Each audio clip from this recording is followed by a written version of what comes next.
요한복음 6장 60절에서 71절까지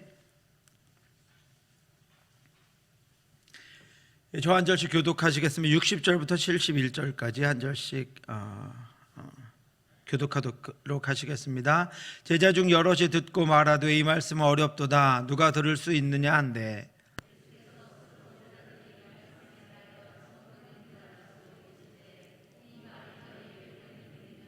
그러면 너희는 인자가 이전에 있던 곳으로 올라가는 것을 본다면 어떻게 하겠느냐?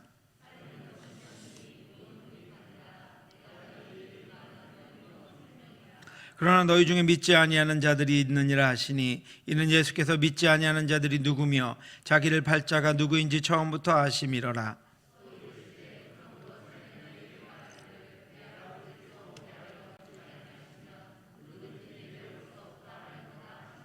그때부터 그의 제자 중에서 많은 사람이 떠나가고 다시 그와 함께 다니지 아니하더라.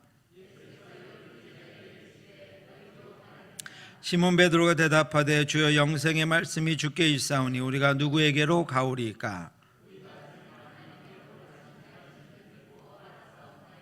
예수께서 대답하시되 내가 너희 12를 택하지 아니하였느냐? 그러나 너희 중에 한 사람은 마귀니라 하시니 이 말씀은 가롯 시몬의 아들 유다를 가리키심이라. 그는 12 중에 하나로 예수를 팔 자로라. 아멘. 이쪽 분단은 모범적으로 앞으로 딱 당겨서 앉으셨네요. 네. 우리 앞에 보니까 중고등부 찬양팀 11명 우리 반주자들까지 11명 내일 수련회 갈 팀입니다. 내일 수련회를 가는데 오늘 저렇게 열심히 하는 중고등부 학생들은 제 전국에서 본 적이 없습니다. 그렇죠 여러분? 저렇게 준비된 대로 가서 도착하자마자 하나님 부으시는 은혜 받고 저들의 말씀 가운데 온전히 서서 부모님들이 이제 책임지는 우리 자녀들이 아니라 하나님이 책임지시는 그런 우리 자녀들 될 수 있도록 박수로 한번 격려하겠습니다. 네. 감사합니다. 얼마나 열심인지 모릅니다. 우리 선생님들도 이번에 기도하시면서부터 얼마나 어제 유초등부, 지난주에 유치부 또 준비하고 있는 청년 얼마나 열심인지 모릅니다. 그 모든 헌신 가운데 하나님께서 기름 부어 주실 줄 믿습니다. 예, 오늘 본문은 예수님이 영과 육에 관한 것을 말씀하셨습니다. 예수님이 보리떡 5개와 물고기 2마리로 5,000명을 먹이신 사건 이후에 22절부터 그들을 영원히 살리시는 생명의 떡에 대해서 말씀하시기 시작했습니다. 보리떡 5개 물고기 2마리로 5,000명을 먹이니까 굶주렸던 사람들이, 기적을 보고 싶은 사람들이 하나님이 먹이시는 그분이라면 우리가 필요한 것들 모든 것을 주실 수 있다고 생각한 사람들이 몰려들기 시작했습니다. 그런데 그 사건 이후로 예수님은 계속해서 그 떡이 아니고 사람들이 바라는 그 떡, 바라고 찾아온 달라고 요구할 그 떡이 아니라 생명의 떡에 대해서 계속 말씀하시기 시작했습니다. 너희가 나를 찾는 것은 표적을 본 까닭이 아니요 떡을 먹고 배부른 까닭이로다. 썩을 양식을 위하여 일하지 말고 영생하도록 있는 양식을 위하여 하라. 이 양식은 인자가 너희에게 주리니 인자는 아버지 하나님께 인치신 자니라. 내 아버지께서 너희에게 하늘로부터 참떡을 주시나니 하나님의 떡은 하늘에서 내려 세상에 생명을 주는 것이니라. 나는 생명의 떡이니 내게 오는 자는 결코 줄이지 아니할 터이요 나는 하늘에서 내려온 살아있는 떡이니 사람이 이 떡을 먹으면 영생하리라. 내가 줄 떡은 곧 세상의 생명을 위한 내 살이니라 하시니라. 내 살을 먹고 내 피를 마시는 자는 영생을 가졌고 마지막 날에 내가 그를 다시 살리리니 내 살은 참된 양식이요 내 피는 참된 음료로다. 이것은 하늘에서 내려온 떡이니 조상들이 먹고도 죽은 그것과 같지 아니하여 이 떡을 먹는 자는 영원히 살리라. 지금 그 앞에 모여있는 이들은 떡의 소문을 듣고 왔습니다. 그리고 하나님께 구할 것이 있었습니다. 그런데 예수님이 도통 그 이후로 그 떡, 그들이 말하는 그 떡에 대한 말씀은 하나도 하지 않으시고 이해할 수 없는 이야기를 계속하고 계시는 것입니다. 예수님이 보리떡 5개와 물고기 2마리로 5,000명을 먹이신 사건 이후에 예수님은 유명해지시기 시작했습니다. 그리고 예수님을 따르는 이들이 많아졌습니다. 마태복음은 이 사건 후에 예수님이 얼마나 유명해지셨는지 게네사렛 사람들이 예수님을 알아보고 그 근방에 두루 통지하여 모든 병자를 예수께 데리고 왔다라고 소개하고 있습니다. 마가복음은 사람들이 그 온 지방으로 달려 돌아다니며 예수께서 어디 계시다는 말을 듣는 대로 병든 자를 침상째로 메고 나왔다라고 기록하고 있습니다. 누가복음은 예수께서 산에서 내려오시는데 큰 무리가 예수님을 맞았다라고 기록하고 있습니다. 이후로 많은 사람들이 예수님을 따랐습니다. 많은 사람들이 예수님을 쫓아다녔습니다. 많은 사람들이 표적을 보고 예수님을 섬겼습니다. 예수님을 환영했고 예수님을 존경했고 예수님을 경배했습니다. 예수님 곁에는 많은 사람들이 있었습니다. 처음에 예수님이 떡에 대해서 말씀하실 때 사람들은 예수님께 질문도 하고 요청도 하고 예수님 곁에서 예수님에게 반응했습니다. 랍비여, 언제 여기에 오셨습니까? 우리가 어떻게 하여야 하나님의 일을 하오리까? 우리가 보고 믿어야 할 당신의 표적, 당신이 하시는 일은 무엇입니까? 주여, 이 떡을 항상 우리에게 주소서. 그런데 예수님께서 자신은 그들에게 떡을 공급하고 필요를 채워주려고 하시는 것이 아니라 곧 자기 자신을 주시려는 것이며, 자신이 생명의 떡이라고 말씀하시자 사람들이 흔들리기 시작했습니다. 동요하기 시작했습니다. 그들은 예수님의 출생, 또 예수님의 가족들에 대해서 자신들이 알고 있는 것들을 나누면서 뒤에서 수군수군대기 시작했습니다. 예수님이 자신을 주시겠다는 말씀에 대해서 서로 다투며 그 의미를 자신의 생각대로 해석하며 수군수군대기 시작했습니다. 그리고 그들은 예수님이 더 이상 자신들의 육신의 떡을 채우려고 오신 분이 아니요, 그럴 생각도 없다는 것을 말씀을 통해 알게 되었습니다. 그들은 예수님의 말씀의 의미를 전혀 알 수 없었지만 예수님이 더 이상은 자신들의 필요와 요구를 채우시지는 않으실 것임은 알 수 있었습니다.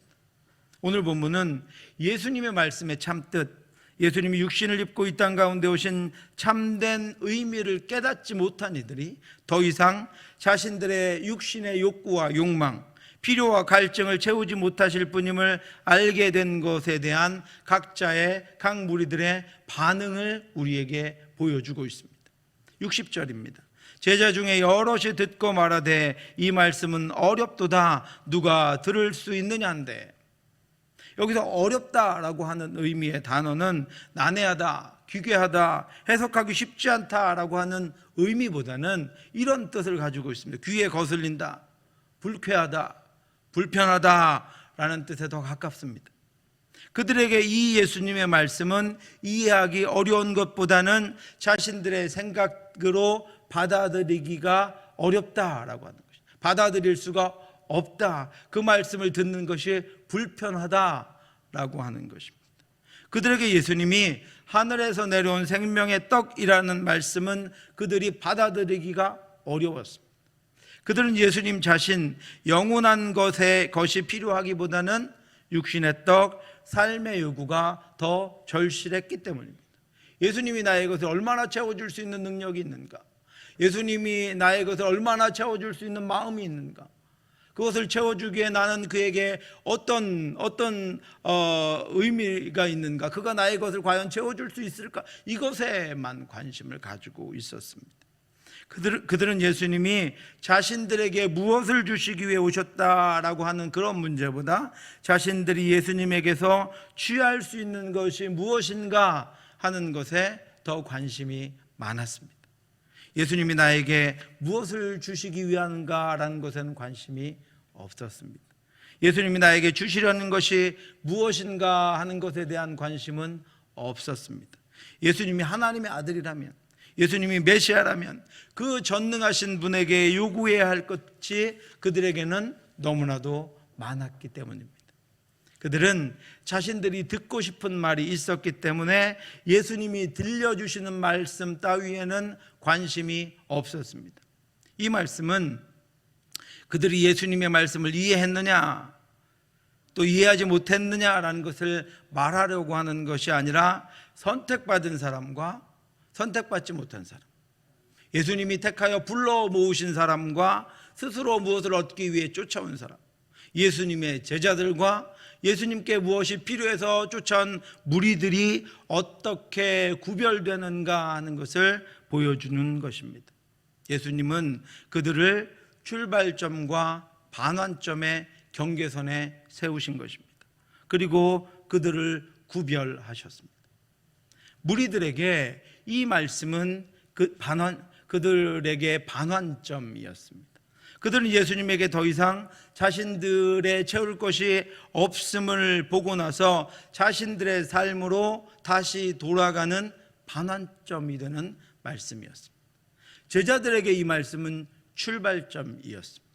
제자들은 예수님이 자신들의 영원한 주님이심을 깨닫고 주님과 함께 이제부터 기꺼이 살며 오직 주님만으로 지금부터 즐거워하며 주님만 의지하고 이전 것은 다 버리고 그분만 쫓아 하나님의 나라를 향하여 살아가야 하는 그 좁은 길을 시작하는 출발점이었습니다.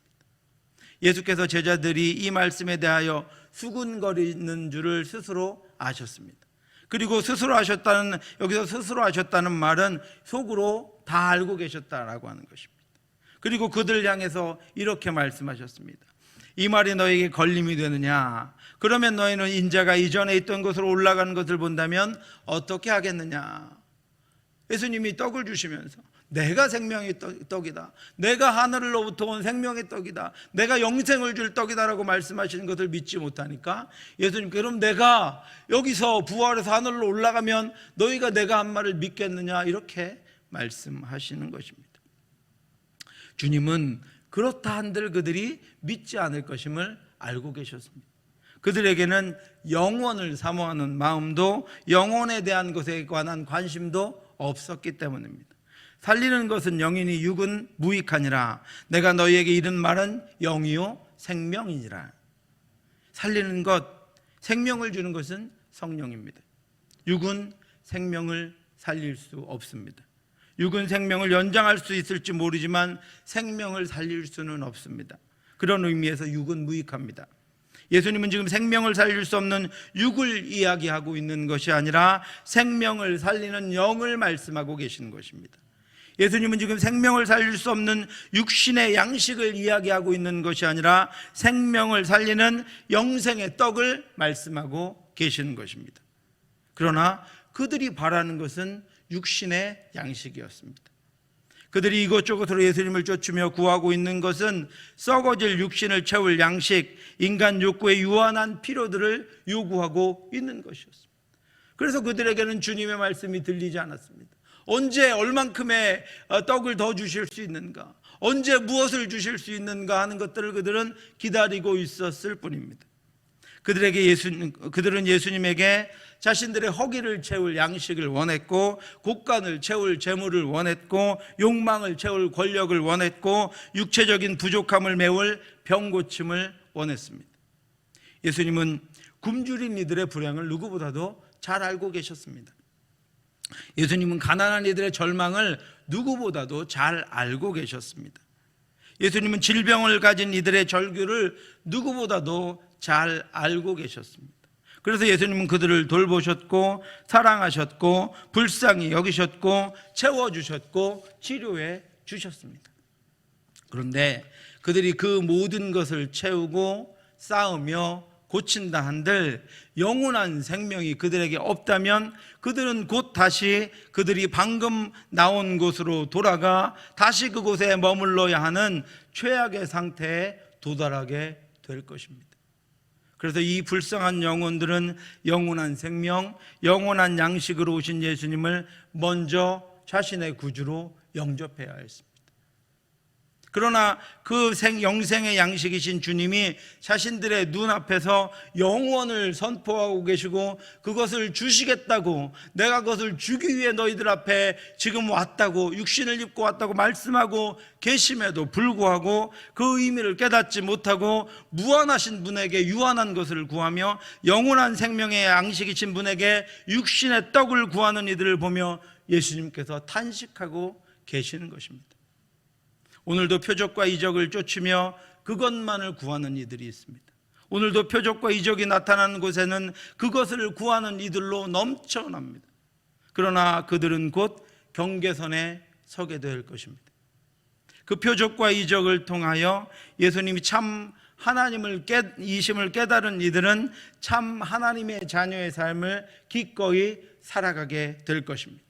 그것이 고난이든 고통이든 두려움이든 낮아짐이든 그 좁은 길로 나아갈 것입니다. 그들은 이미 말씀을 듣고 영생이신 예수 그리스도를 구주로 영접하고 그 출발선에서 출발을 시작했기 때문입니다. 그 무엇도 하나님의 사랑에서 그들을 하나님의 자녀로서의 삶을, 하나님의 자녀로서의 복을 그것에서부터 끊을 수 없기 때문입니다. 그들에게 그 경계선은 출발선이 될 것입니다. 그들은 승리할 것입니다. 예수 그리스도의 부활의 승리가 이미 그의 택하신 자녀들의 것이기 때문입니다. 그들은 찬송할 것입니다. 자신들을 영원한 죽음과 절망에서 이끌어내신 하나님의 은혜가 그들의 심장 가운데 성령과 함께 뛰고 있기 때문입니다. 그들은 평강과 평화를 이 땅 가운데 선포할 것입니다. 십자가로 막힌 담을 허시고 막힌 휘장을 찢으신 예수 그리스도의 평강을 위해 부름받은 이들이기 때문입니다. 그러나 표적과 이적을 쫓은 이들은 근심하며 돌아가 다시는 주께로 돌아오지 않을 것입니다. 그들에게 그 경계선은 반환선이 될 것입니다. 표적과 이적이 끊기면 또 다른 것들을 구하며 헤매 다닐 것입니다. 어느 순간인지 모르겠지만 그들은 자신들의 일상으로 돌아가 일상에 있는 것들을 섬기며 살아갈 것입니다. 고난과 고통이 엄습하면 그들은 따르던 모든 것들을 버리고 돌아갈 것입니다. 두려움이 엄습하면 그들은 겁을 먹고 돌아설 것입니다. 기독교의 역사 가운데 고난의 역사, 핍박의 역사, 우리나라도 일제시대 6.25 때 고난의 역사를 겪어서 기독교 그리스도인이라고 하는 이유만으로 수많은 핍박과 수많은 환난을 겪었습니다. 기독교의 역사에 수많은 핍박과 환난, 교회가 당한 핍박과 환난은 그 성도들에게는 어려움이었지만 역사적으로 보면 그 안에 가라지를 걸러내고 하나님께서 진주와 보석과 같이 남기신 참 하나님, 참으로 예수 그리스도만을 섬기는 이들, 참으로 주님만 구주로 영접한 이들만 거기 다시 정결하게 남게 되는 은혜의 역사가 그 고난 가운데 교회에 이루어졌습니다. 가라지들이 물러나고 자신의 욕망을 따라 주를 섬긴다고 하던 이들이 다 자신의 자리로 도망가고 오직 하나님의 말씀을, 오직 주께서 구원하신 그 구원을 붙잡고 믿음을 지키며 살아가던 정결한 이들만 교회에 남게 되었습니다. 저와 여러분은 어디에 있습니까? 여러분들 어디에 계십니까? 저와 여러분에게 이 경계선은 출발점입니까? 반환점입니까? 저와 여러분에게 고난은, 환난은, 핍박은 출발선입니까? 반환선입니까? 여러분, 이미 우리가 경험했습니다. 코로나의 어려움은 여러분들에게 하나님을 더 붙잡는 출발선이었습니까? 하나님께로부터 멀어지는 반환선이었습니까? 오늘 본문 64절과 65절은 우리를 향한 하나님의 은혜를 이렇게 말씀하고 있습니다. 그러나 너희 중에 믿지 아니하는 자들이 있느니라 하시니 이는 예수께서 믿지 아니하는 자들이 누구며 자기를 팔자가 누구인지 처음부터 아심이러라. 또 이르시되 그러므로 전에 너희에게 말하기를 내 아버지께서 오게 하여 주지 아니하시면 누구든지 내게 올 수 없다 하였노라 하시니라. 아멘. 여러분, 영적인 것은 육적인 시각으로 볼 수 없습니다. 영의 말씀은 육의 생각으로 이해할 수 없습니다. 그런데 영의 시각, 영의 생각을 가지고 예수 그리스도가 생명의 영생의 양식이심을 이해할 수 있는 이들은 어떤 이들입니까? 아버지께서 내게 오게 하여 주신 자, 곧 하나님께서 택하신 이들입니다.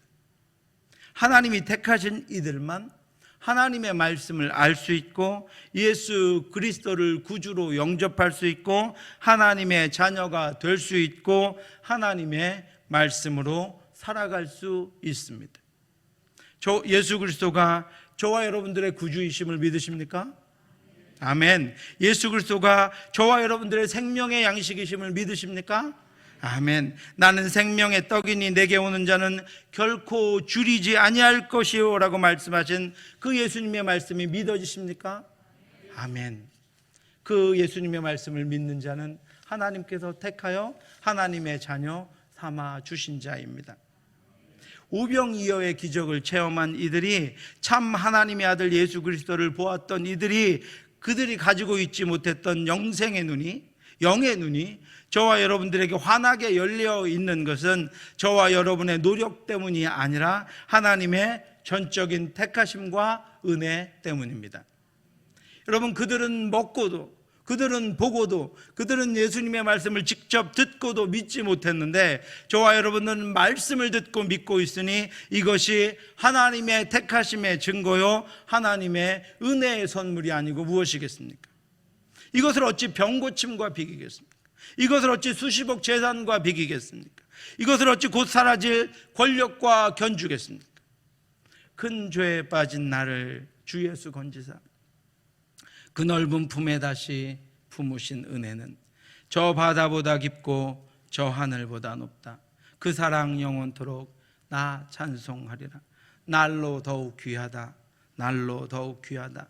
한이 없이 넓은 우리 주의 사랑 날로 더욱 귀하다.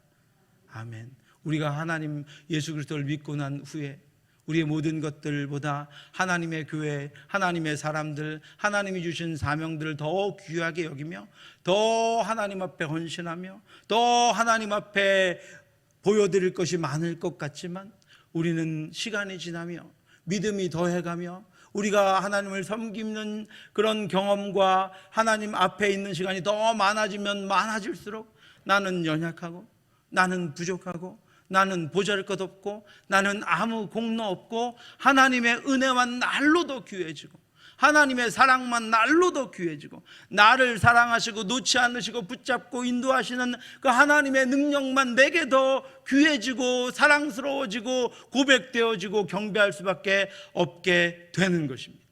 그것이 하나님이 택하신 자의 삶이요 하나님이 택하신 자의 헌신이요 하나님이 불러 택하신 자가 이 땅을 살아가는 이유입니다. 그래서 저와 여러분은 그 은혜가 아니고서는 살아갈 수 없는 존재들입니다. 택하신 분이 깨닫게 하셨고 깨닫게 하신 분이 동행하시며 동행하시는 분이 인도하시고 인도하시는 분이 필요를 채워주시고 필요를 채워주시는 분이 영원한 하나님의 나라로 우리를 이끌어 주실 것입니다. 이것이 하나님의 자녀의 삶이며 제자의 삶입니다. 오늘도 그 은혜에 만족하며 제자의 길, 좁은 길을 찬양하며 걸어가는 저와 여러분들 되시기를 주님의 이름으로 축원합니다. 이후에 우리에게 어떤 일이 생기든지 어떤 고난이 오든지 어떤 아픔과 어떤 문제가 생기든지 우리는 그 선이 반환점이 세상으로 다시 돌아가고 우리가 있던 것으로 다시 우리의 마음대로 돌아가는 것이 아니라 다시 하나님 앞에 우리를 새롭게 하고 다시 하나님 앞에 믿음을 새롭게 하고 다시 하나님 앞에 하나님을 믿는 그 섬김을 새롭게 하여 하나님께로 다시 출발하는 그 출발선이 되기를 주님의 이름으로 축원합니다. 이제 사람들은 각자 자신들이 갈 길을 선택하기 시작했습니다. 66절입니다. 그때부터 그의 제자 중에서 많은 사람이 떠나가고 다시 그와 함께 다니지 아니하더라. 무리 중에서 이렇게 얘기 안 하고요. 그때부터 그의 제자 중에서 많은 사람이 떠났다라고. 예수님을 제법 믿는 사람들, 예수님을 제법 믿는다고 평가됐던 사람들, 예수님 곁에서 제법 말씀을 지키며 살았던 사람들 중에 예수님이 육의 양식을 주실 분이 아니라는 것을 깨닫자 그들에게 그것이 반환점이 되었습니다. 그리고 다시 자신들이 있던 자리로 돌아가 버렸습니다. 예수님을 따르며 예수님을 부르며 예수님에게 열광하던 많은 이들이 돌아서서 예수님을 떠났습니다. 그들에게 고난이 임한 것도 아니고 그들에게 시험이 주어진 것도 아닙니다. 그들에게 말씀이 주어졌습니다. 예수님이 생명의 떡이다, 예수님만이 영원한 구원의 주님이시다라고 하는 말씀이 그들 앞에 던져졌습니다. 말씀을 믿는 자는 남았고 그 말씀을 믿지 않는 자는 떠났습니다. 표적은 그들을 남겼지만 말씀은 그들을 보냈습니다. 표적은 그들을 따르게 했지만 말씀은 그들을 떠나게 했습니다. 살아계신 하나님의 말씀은 진리의 말씀이기에 진리와 비진리를 구별합니다. 참과 거짓을 구별합니다. 하나님의 말씀이 참 목자와 사꾼 목자를 구별합니다. 하나님의 말씀이 제자와 무리들을 구별합니다. 이 말씀으로 우리가 무엇을 따라야 하는지, 먼저 믿는 우리의 자녀들에게, 믿지 않는 이들에게 우리가 표적을 보여주어야 하는지, 말씀을 가르쳐야 하는지가 너무나도 분명해졌습니다. 표적을 구하던 무리들은 예수님을 떠났고 다시 예수님과 함께 다니지 않았습니다. 이제 예수님은 눈을 돌려 남아있는 제자들을 향하신 후에 이렇게 물어보십니다. 너희도 가려느냐? 이제 예수님은 저와 여러분에게 묻습니다. 너희도 가려느냐? 너희가 나에게 구하는 것도 썩어질 것이냐? 너희가 나에게 원하는 것도 육적인 것이냐? 그때 고맙게도 베드로가 우리를 대표해서 이렇게 대답했습니다. 영생의 말씀이 주께 있사오니 우리가 누구에게로 가오리이까? 우리가 주는 하나님의 거룩하신 자이신 줄 알고 줄 믿고 알았사옵나이다. 아멘. 베드로의 고백이 예수님을 기쁘게 했습니다. 저는 압니다. 예수님께서 하나님의 아들이신 줄, 구세주이신 줄 저는 압니다. 주님이 여기 계시는데 우리가 어디로 가겠습니까? 저희는 예수님만 따를 것입니다. 오늘 베드로의 이 고백이 저와 여러분들의 고백이 되기를 원합니다. 믿음은 제자들과 무리들을 구별했고, 믿음은 제자들과 배신자들을 구별했습니다. 이 믿음으로 나중에 가룟 유다를 주님께서 구별해 내십니다. 언제 한번 말씀드린 적이 있었던 예화인 것 같은데, 루즈벨트는 39살에 갑작스러운 사고로 다리를 잃고 걸을 수 없게 되었습니다. 그는 다리에 쇠붙이를 붙이고 휠체어를 타고 다녀야 했습니다. 정치가로 촉망되며 왕성한 활동을 하던 시기에 닥친 환난은 그를 더 큰 절망 가운데로 몰아넣었고, 그는 모든 활동을 중단한 채 절망에 빠져 방 안에만 처박혀 있었습니다. 어느 맑은 날 그의 아내 엘레나 루즈벨트가 그의 휠체어를 밀고 정원으로 산책을 나갔습니다. 모처럼 밖에 나온 루즈벨트는 기분이 좋아졌습니다. 그때 그의 아내가 이렇게 말했습니다. 여보, 비가 온 후에 이렇게 맑은 날이 있는 것처럼 당신에게도 이렇게 맑은 날이 올 거예요. 이제 힘을 내고 다시 시작해요. 하나님이 함께 하실 거예요. 그 말을 들은 루즈벨트는 이렇게 이야기했습니다. 하지만 나는 영원한 불구자요. 그래도 당신은 나를 사랑하겠소? 라고 물었습니다. 그러자 엘레나가 루즈벨트의 손을 꼭 잡으며 이렇게 말했습니다. 여보, 그럼 내가 지금까지 당신의 두 다리만 사랑했나요? 다리만 사랑했다면 다리를 잃은 이의 곁을 떠났을 것입니다. 표적만 구하는 자는 표적이 사라지면 떠납니다. 육의 양식을 구하는 자는 육의 양식을 얻을 수 없으면 떠납니다.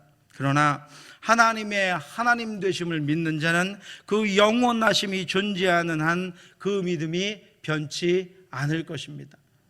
이번 수련회 우리 중고등부 학생들, 참여한 학생들에게 저들의 믿음의 인생의 출발선이 되기를 원합니다.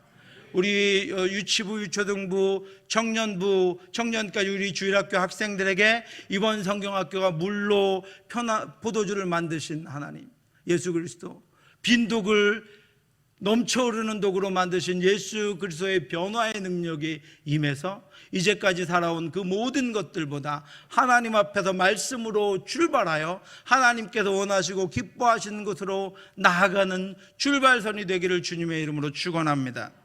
그 영원한 생명을 향한 믿음으로 승리하며 나아가는 저와 여러분들 되시기를 주님의 이름으로 축원합니다. 기도하겠습니다. 하나님 아버지, 은혜를 감사합니다. 늘 말씀 가운데 저희에게 부딪힐 것을 두시고 우리의 온전치 못함을 알려주시고 그것들이 우리에게 출발선이 될 수 있도록 인도해 주심을 감사합니다. 우리의 온전치 못한 것들을 버리고 다시 하나님 앞에 설 수 있는 출발선이 되게 하신 것을 감사합니다. 우리의 연약한 믿음들을 더 붙잡고 하나님 앞에 더 견고한 믿음으로 나아갈 수 있는 출발선이 되게 하신 것을 감사합니다. 아직 죄인 되었을 때 우리를 택하여 그 출발선에 세우셔서 예수 그리스도를 구세주로 믿고 그 믿음에서 떨어지지 아니하고 이제까지 그 길을 올 수 있도록 하나님 인도해 주심을 감사합니다. 주여, 우리가 구하는 것이 무엇입니까? 영원한 생명을 이미 주시고 하나님 자녀의 권세를 이미 주시고 하나님 나라의 능력을 이미 주시고 살아계신 성령 하나님이 우리 가운데 임하셔서 말씀으로 살아갈 능력도 이미 주시고 날마다 말씀으로 우리를 세워주시는 그 힘과 그 은혜와 그 능력으로 우리를 살아가게 하셨사오니 주여, 날마다 그 길에서 벗어나지 않도록 인도하여 주시옵소서. 온전치 못한 것이 있다면 말씀으로 깨닫게 하시고 성령 하나님께서 우리가 그 말씀을 깨닫고 다시 아버지 말씀 가운데 서게 함으로 말미암아 날마다 우리가 하나님 앞으로 다시 출발하는 출발선에서 주께로 나아갈 수 있도록 역사해 주시옵소서. 지금은 우리 주 예수 그리스도의 은혜와 우리를 사랑하신 하나님의 크고 넓으신 사랑하심과 성령의 교통하심이 우리를 택하여 주심으로 우리에게 말씀하여 주심으로 우리에게 있는 우리의 생각과 우리의 삶과 또 아버지 우리의 정욕과 우리의 뜻대로 살아가지 아니하고 늘 말씀 앞에 서서 하나님께로 나아갈 수 있도록 인도해 주신 주님만 붙잡고 날마다 살아가기를 원하는 성경학교 중인 유치부, 성경학교를 마친 유초등부, 성경학교 수련회를 출발하는 중고등부, 준비하고 있는 청년부 모든 학생들과 교사들과 성도들 머리 위에 지금부터 영원토록 함께 있을지어다. 아멘.